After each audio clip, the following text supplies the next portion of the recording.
செல்வங்களுக்கும் செல்லங்களுக்கும் வெள்ளன் இளங்கோவனின் இனிய காலை வணக்கம். ஸோ இன்னைக்கு வெள்ளிக்கிழமை, ரொம்ப நல்ல நாள்.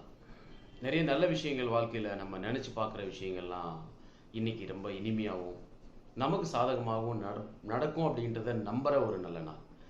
ஸோ இந்த நல்ல நாளில் எனக்கு வேண்டிய ஒருத்தருடைய ஆசை, கனவு, அது எவ்வளோ அழகாக இருந்துச்சு, அது நிறைவேறிச்சா இல்லையா அப்படின்றத நம்ம இன்னைக்கு பேசலான்னு நான் டிசைட் பண்ணியிருக்கேன். ரொம்ப ரொம்ப தெரிஞ்ச ஒரு பர்சன், உங்களுக்கும் தெரியும், அவர் எனக்கும் தெரியும். தமிழனாக பிறந்த எல்லாருக்குமே அவர் தெரிஞ்சிருக்கணும், தெரியும். அவருக்கு ஒரு ஆசை இருந்துச்சு, ரொம்ப அழகான ஒரு ஆசை. அவர் அவருடைய கடவுள்கிட்ட அந்த ஆசையை ரொம்ப அழகாக சொல்லியிருந்தார். ஸோ அவருடைய ஆசையை அதே மாதிரி நமக்குள்ளேயும் ஆசை இருந்துச்சுன்னா அதை எப்படி நிறைவேற்றலாம், அது என்ன அப்படின்றத பார்ப்போமா?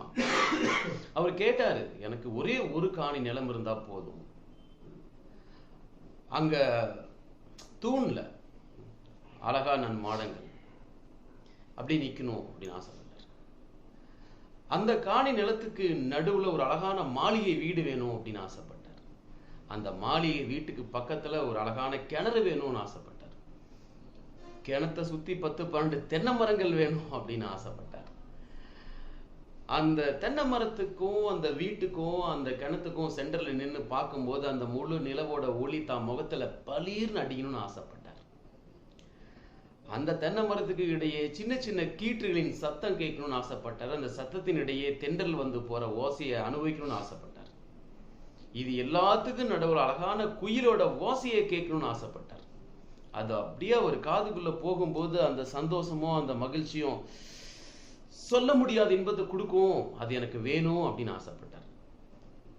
இது எல்லாமே கிடைச்சதுக்கு அப்புறம் தனக்குன்னு தனக்காகவே வாழற ஒரு பத்தினி பெண் வேணும்னு ஆசைப்பட்டார்.